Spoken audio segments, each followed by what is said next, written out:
Hey gang, so a lot of people ask me how I make my course content and how I do my videos, and they say you produce quite a lot, you do it very quickly, and the demonstrations work well, and you've got this screen and then you've got share screens, etc., like I'm doing now. So I just want to show you the tools that I use, and hopefully that can be of help. So first of all, in terms of actually how I do these live streams, I use something called Screencastify. Loom could also be a good use, but I quite like Screencastify, and it allows me to do these big square kind of resize and move myself around as I'm casting, and make myself bigger or make myself smaller.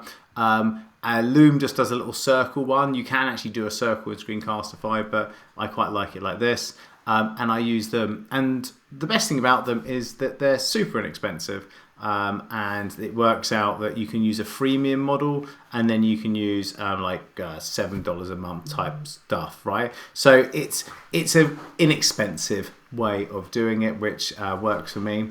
But once you actually want to log in, it saves it. This is why I love Screencastify, is it will upload it automatically to your Google Drive, so it backs it up, but it saves the documents and the videos like this, and then I can simply click on it, and actually I can go and do some simple crops, like crop either side and edit it, and I can actually upload it directly to YouTube here. So I can just go straight up to YouTube from here. I can download it as an MP4, I can split out the audio from it as well and export it as an MP3. So that will help if I want to both do a podcast as well as an actual physical event. So some really nice options in here, and I can just share this video and just send the link directly to the Screencastify piece.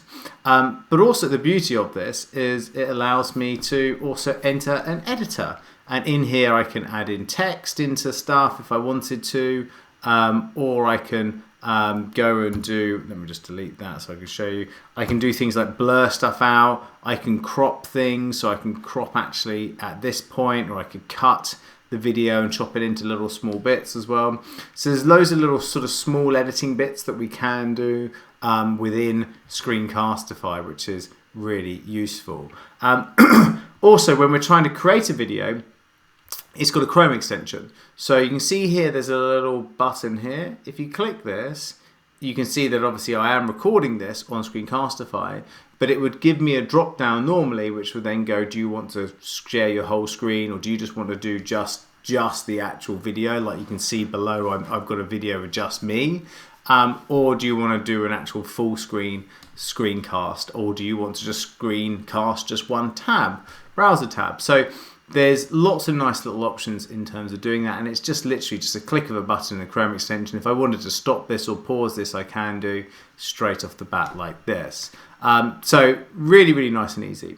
The next thing people often talk to me about is that when I'm doing demos, I jump onto a blackboard and I'm doing lots of kind of fun drawings like this, and I'll be saying to people, oh, well, you want to, build out a web page like this. Oh, hello, I've gone bold. Oh, there you go. But we want to build out a web page like this, and you want to take people into this, and then you want to go and do this, and there's this over here that does this, right?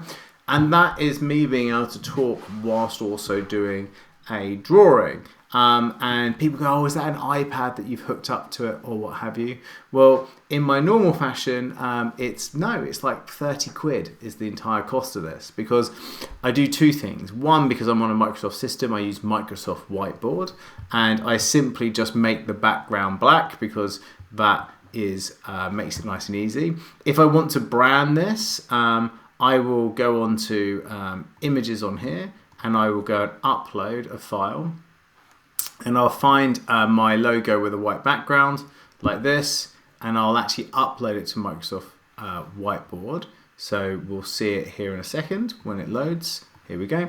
And then so I'll take this logo and I'll make it smaller, and I might put it in the top right hand corner. So when I'm doing my drawings, then I've got a nice branded whiteboard, blackboard, where I can be doing kind of demonstrations and drawing stuff out and all rest of it, right? So it's nice and branded. So that's cool, and makes it look really professional. But again, it's just on the free Whiteboard app that comes with Microsoft. I'm sure Apple has a similar one. And then you go, well, actually, what software are you using to do this drawing? And I'm just simply using a pad, so a Gaomon pad, and it comes with a pen that just plugs straight in through a USB port in my computer. And that's super cheap. If you go on to Amazon here, this is the exact one I'm using, $29.99. You can tell I'm a cheapskate, can't you? My mother's Scottish, so that's my my excuse. But that's 30 quid. So I use a free whiteboard tool. I use that for 30 quid. That's it. I got this thing for like $7, or you can have it for free to start off with if you're only doing 10 videos a month. And then I host all the stuff onto YouTube, and that's where all the videos are. Job done.